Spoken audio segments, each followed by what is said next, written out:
Låt mig få dela med mig av 3 saker som överväldigat mig den här gången. Den här platsen, konferenscentret i Salt Lake City, är för mig väldigt speciell.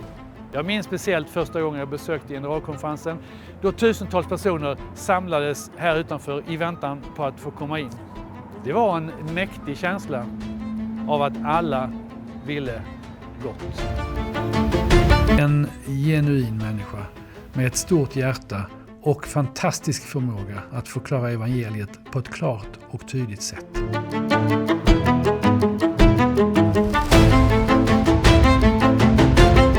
Han var en fantastisk talare. Han nådde fram som ingen annan.